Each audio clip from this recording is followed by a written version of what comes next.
evening to you all. So we are here to present you all a workshop based on mental health. It is a very interactive session, so we hope you all have fun. First, we would like to do a bit of an icebreaker game. I'm sure you all heard of a hangman before. So this is basically to guess our title. So yeah, how about we start now?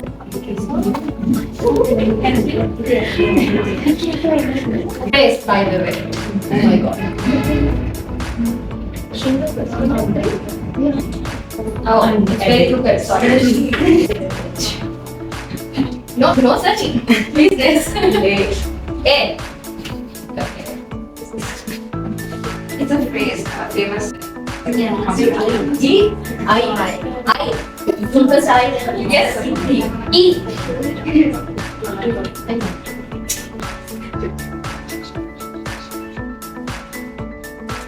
Then I. It's good. Yes. It's.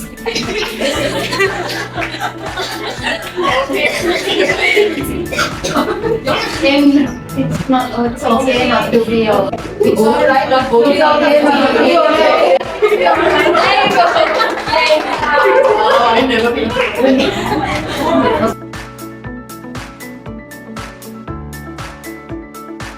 I would like to set some ground rules.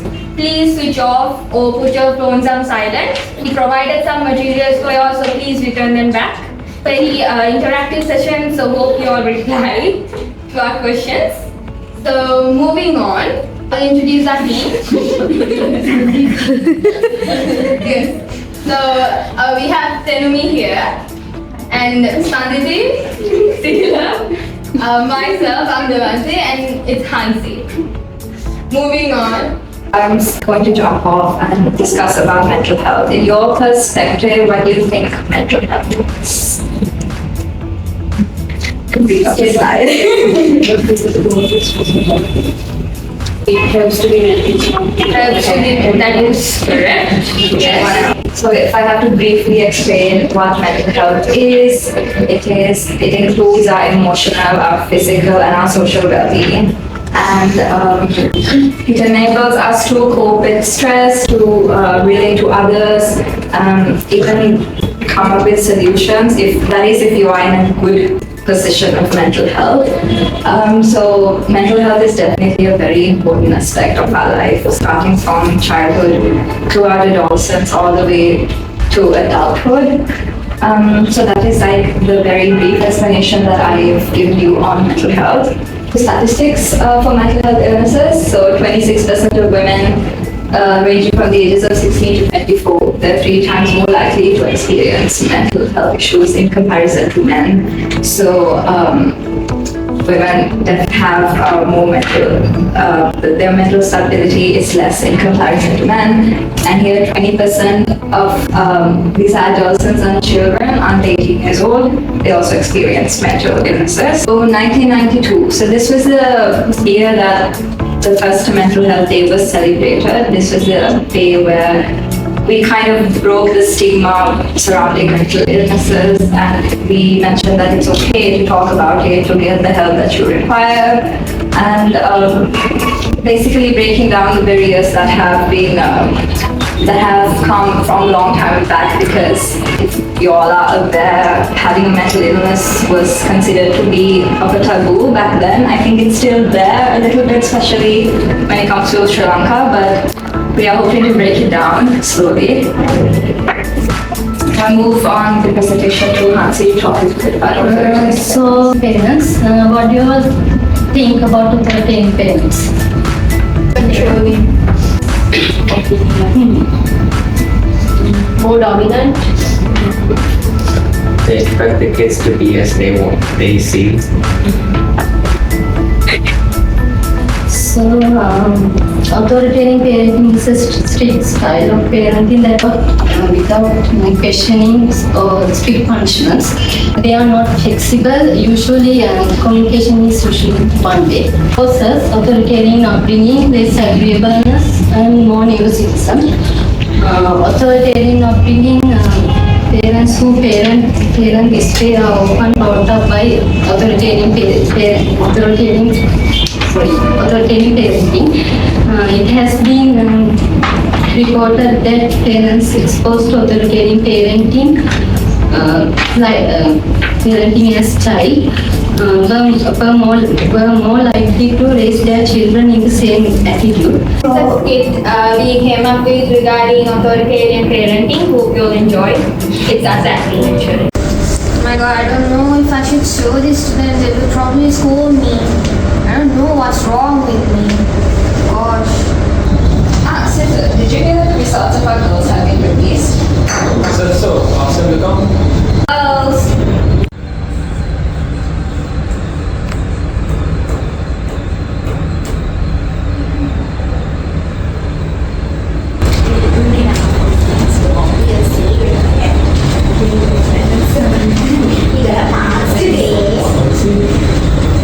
Wow. Well done, girls.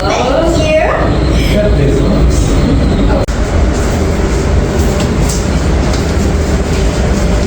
It's okay. Devansi, what about you? Yeah, let's see.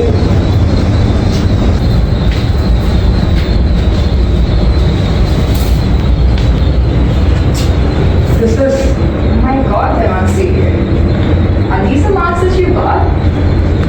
It is unacceptable. Look at your sisters, they're doing so much better than you. I'm so disappointed with you. Your sisters have the opportunity of enrolling into a good university, but you don't have that chance because your marks are really low.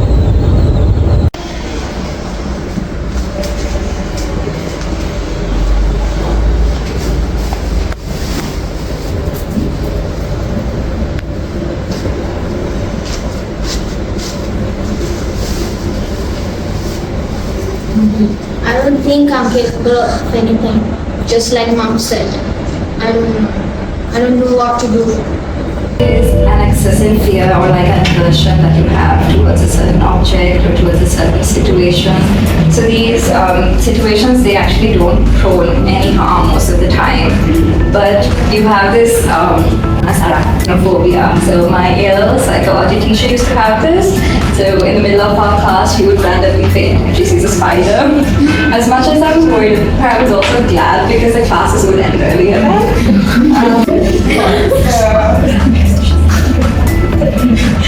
Alright, so I'll explain the specific, like why it happens. The causes of it have not been identified properly. These are just a few reasons, so bad experiences. So if someone has had a bad experience with a certain object, they're more likely to develop a fear. For example, I think some people, once they're like chased by a dog or something, they are more likely to be scared of dogs throughout like an maybe the entire lifetime, unless they get treatment towards it. So genetical or learned behavior. So this is when one of your parents have a certain phobia, it's more likely to be passed on to you. Brain function and structure, like Devansi mentioned before, the imbalance of maybe someone's hormone. Someone who has a phobia is more inclined to have a different imbalance of hormones in comparison to a person that does not have that specific phobia. And even the function, so how they respond. So a person who responds to a certain phobia, they respond obviously differently in comparison to someone who does not have that phobia. So temperament. Temperament means if like the individual is more shy and she or he is more anxious towards just in reacting itself, they are more likely to have a phobia.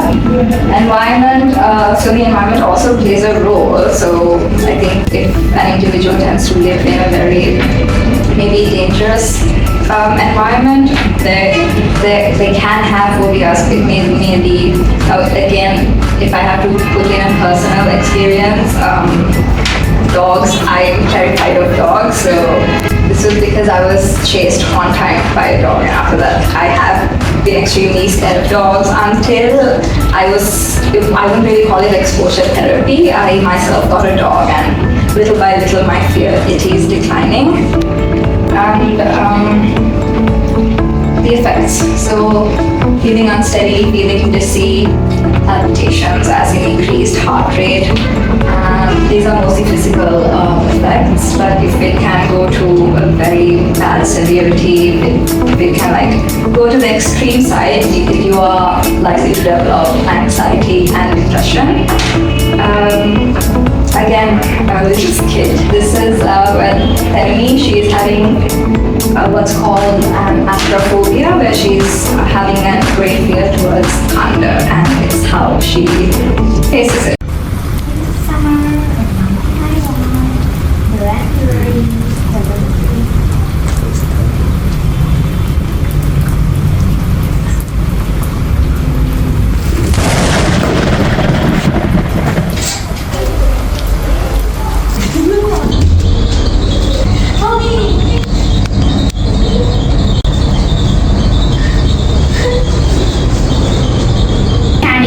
In order to minimize these stressful scenarios that can occur in our life.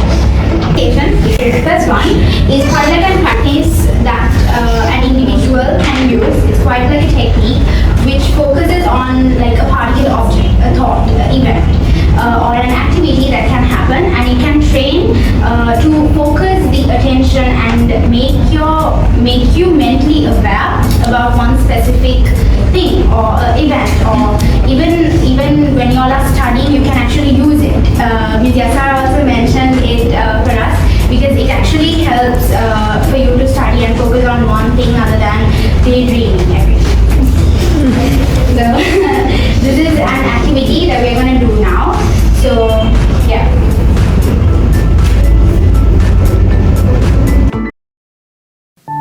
Hey there, and thanks for gifting yourself these next few minutes. It's important to remember that you're a priority, and allowing yourself even just a few short minutes of intentional reflection can really have a positive impact on the rest of your day. So let's use these next few minutes to come back to center and set an intention for the rest of your day.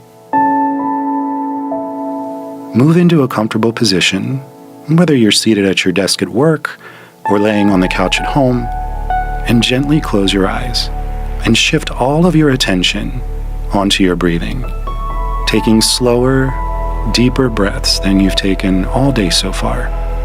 Taking a deep breath in through your nose and slowly letting it out through your mouth. And continuing to breathe that way, feeling your lungs expand out as you inhale and contract back in as you exhale. Tune into your body, noticing how it feels. Noticing if there's anything that it's trying to tell you. Notice any place of tension or tightness in your body. And give those areas permission to relax, sending love into those areas. Thank your body for taking such good care of you, and let it know that it's okay to rest and relax for these next few minutes.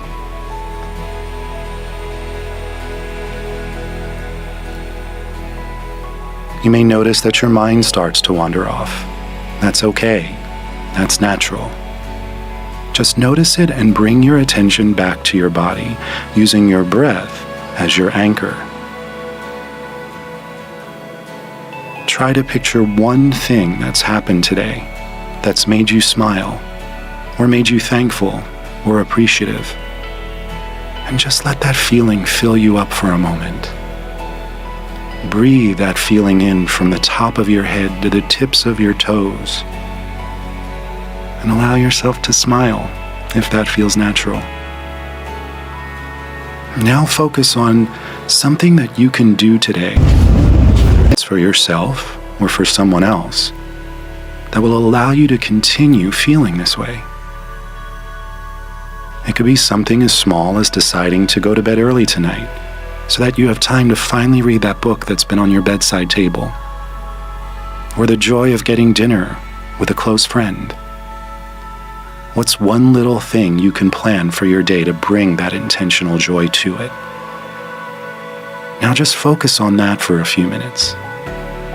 Sit in that feeling of joy and peace.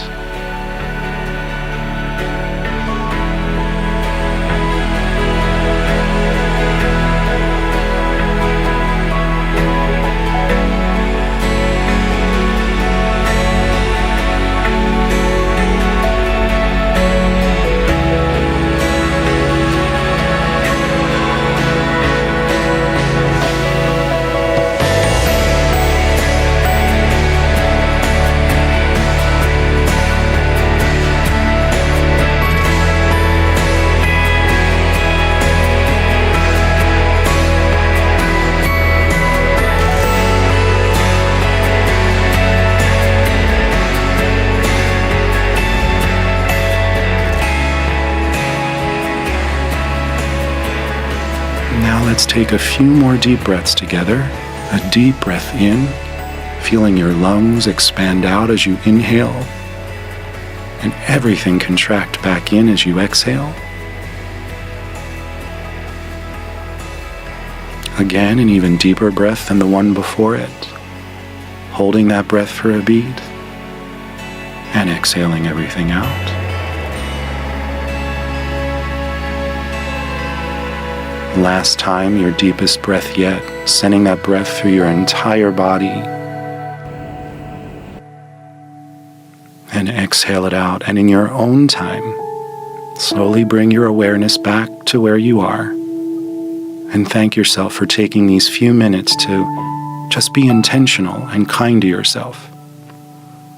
And when you're ready, you can gently open your eyes and enjoy the rest of your day. Activity that we're gonna do, but I would like to make sure that you all know that not to misplace any items, because some of the items actually these people actually helped us. So because of that, please don't misplace any items. Make use of it.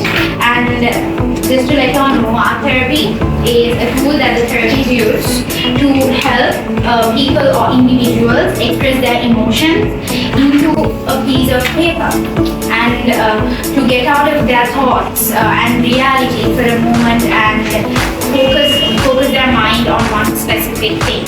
And I would like to also make sure that say that not to make any noises, because this is something that you have to do with your calm mind. So because of that, please don't sleep.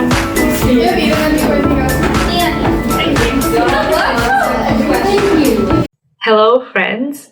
Today I'll show you how to draw or paint your feelings onto paper. I will help you express yourself and use art as an outlet for your feelings step by step. So let's get started.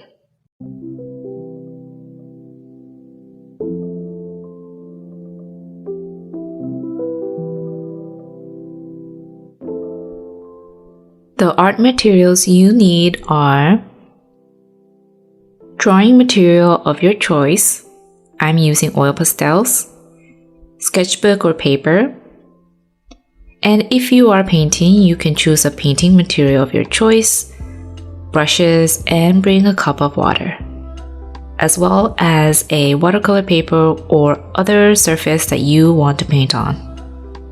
I received this watercolor paper pad from Artisa, and they were so nice to give me a coupon code for you all to use if you would like to get some materials from Artisa. First, to start this drawing or painting, get in touch with how you feel. How does your body feel?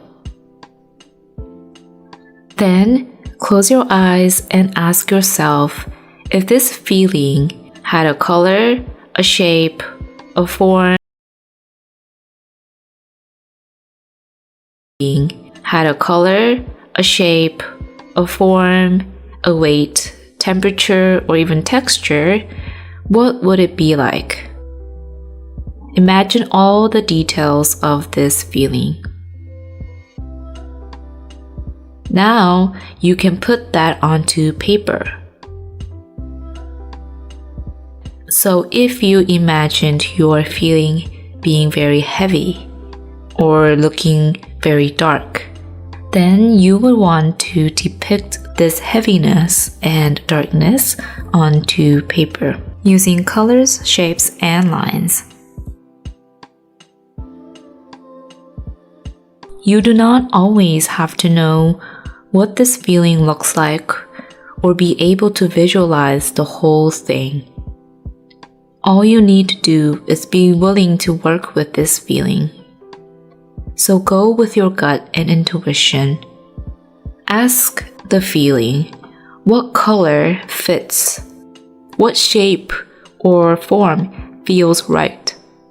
You can create the image as you go without having the whole picture in your head beforehand.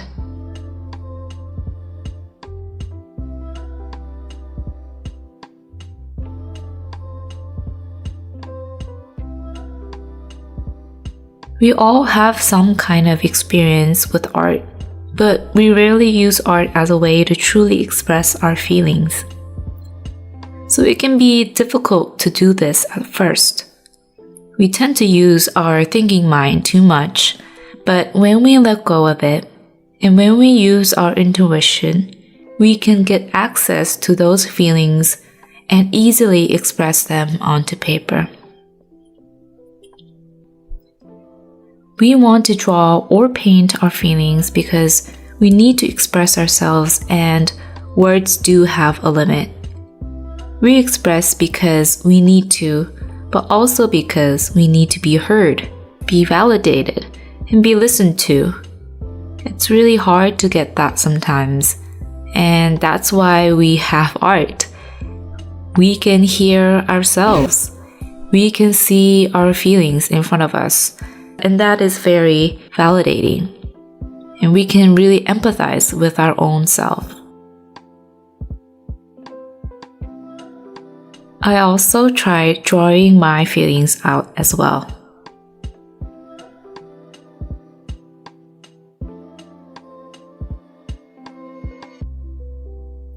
What is the difficult thing for you when it comes to art? What kind of challenges do you have when you're trying to express yourself through art? Let me know in the comments below.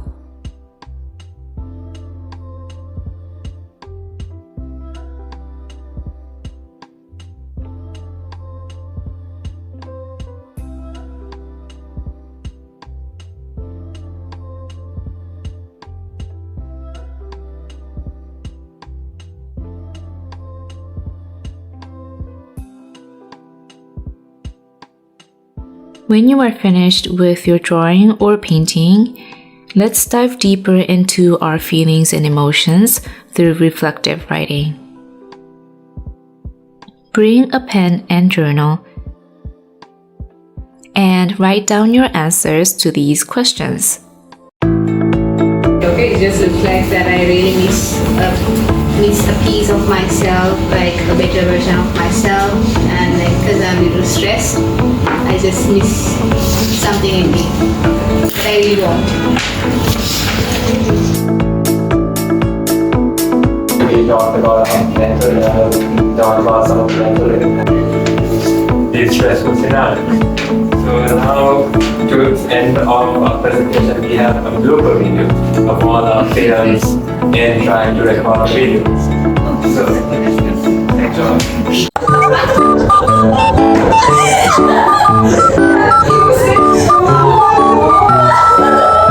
What about you? Yeah, that's it.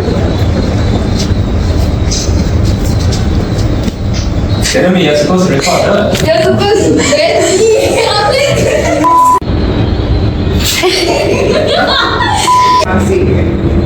Are these the marks that you got? It is unacceptable.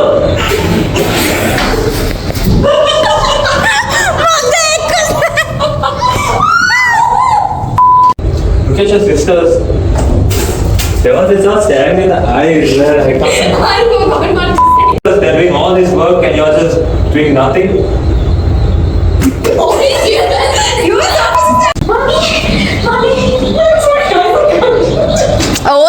Girls! No, I can't do this.